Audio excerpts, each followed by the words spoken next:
мишљење чисто на може ли да ни кажете временска рамка и колку би чинело тоа? Значи, во моментов работиме со Светска банка на стратегија во која што се оди кај различни корисници, се проверуваат податоците и се анализираат кои се начините за Македонија да почнат да ги намалуваат тие долгови во иднина.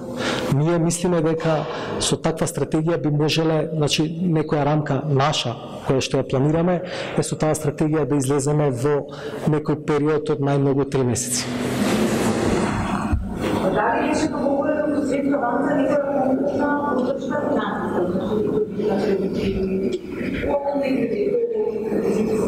Значи, ние со Светска банка на овој состанок разговаравме различни можности за финансирање и тоа како што можевте да слушнете и од директорката, зборувавме за можности за поддршка на активни мерки за вработување, поддршка на онаа стратегија за подобро управување со јавните финансии, енергетска инфраструктура, транспорт, но сега ќе следат практично ќе има систематски диалог, чекори во кои што точно ќе се одредат кои приоритети ќе бидат и за кои ќе може да се добива поддршка.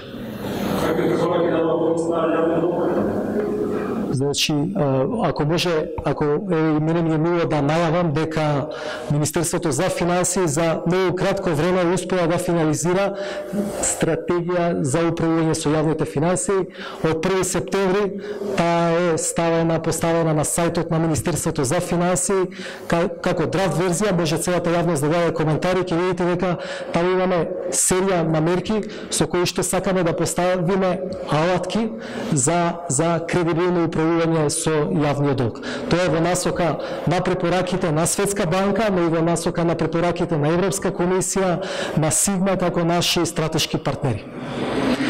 Настан во кој што ние ќе зборуваме во детали за оваа стратегија, најавувам дека ќе биде на 19 септември. Сега јас би сакал и вие како медиуми да обрнете повеќе внимание на целокупната јавност, посебно експертска, да даде критики, коментари, бидејќи тоа е една стратегија на среден рок 2018-2021 година за управување со јавни финансии, која што го зафаќа и делот на јавниот долг. Мислиме дека како земја мораме да мислиме, значи, на еден среден рок, да мислиме подалеку ако сакаме да имаме успех, како што кажав и за време на пресконференцијата, таму има 7 приоритети. Еден од главните приоритети е транспарентноста. Ние и во периодот кога ја финализиравме стратегијата, веќе започнавме да реализираме голем дел од мерките на транспарентноста. Денеска и од Светската банка многу силно ни беше посочено дека еден од главните насоки треба да биде во поглед на транспарентноста на јавните финансии. Може ли да ни кажете колку излезува јавниот долг и да ни кажете дел од мерките во таа стратегија кои ќе ги примените за да се намали, а не во по-конкретно, по-пластични да бидат, не да не упатувате на тоа ние да читаме, да го кажете ги ви. Значи, јавниот долг е објавен на веб страницата на Министерството за финансии, може да го видите точно, ќе видите дека јавниот долг изнесува 4,7 милиарди евра.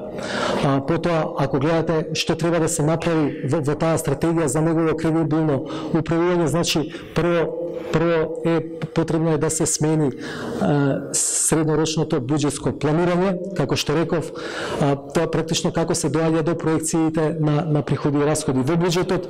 Ние планираме до крајот на годината да излеземе со промена на буџетската рамка. Во моментов во Министерството за финансии во овој дел работиме заедно на еден твининг проект со Финска кој што ќе заврши во октомври и ќе треба да ни донесе предлог на закон каде точно што ќе направиме и каде ќе се движат реформите во овој дел.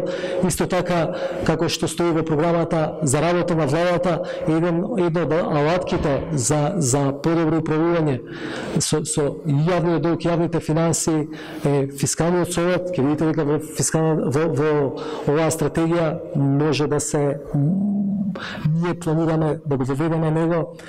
Таму зборуваме за исто така и за фискални правила.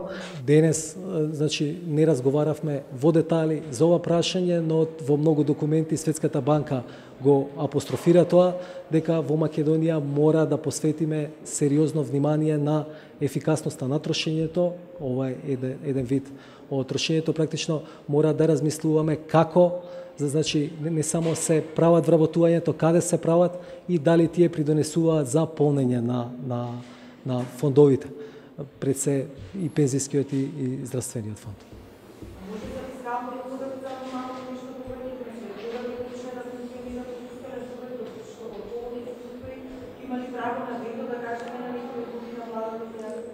Фискалниот совет е тесно поврзан, значи ќе произлезе од оваа променета среднорочна буџетска рамка.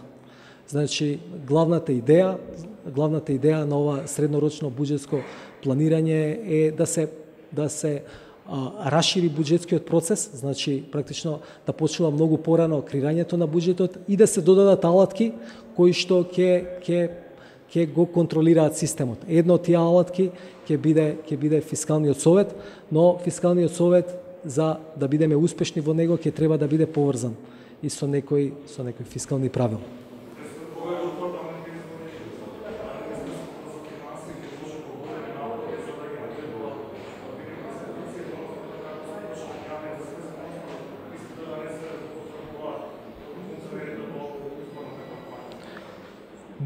Ние за прв пат, значи некаде од крајот на јуни, за прв пат објавуваме податоци на веб-сајтот за месечно и квартално извршување на буџетот по сите поделни буџетски корисници и во општините.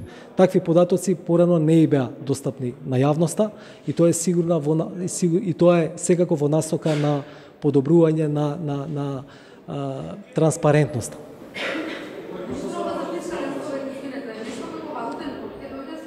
Апсолутно не. Тоа нема фискален совет и валутен борд се сосема различни работи. Да, ви велам дека тоа е поврзан со тој закон што ќе го донесеме, односно со целиот процес на променето среднорочно буџетско планирање.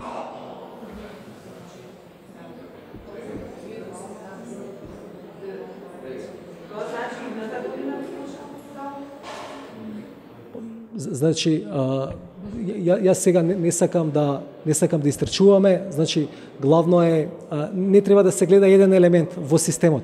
Ако сакаме во Македонија да има кредибилни јавни финанси, значи едно е да го подобриме процесот на транспарентност, второ е да се подобри проекцијата на буџетските приходи и расходи, потоа да се мисли на среден рок и да се постават некои механизми. Фискалниот совет е само еден од делчињата, еден од тие механизми кои што ќе прават некој вид анализа и контрола.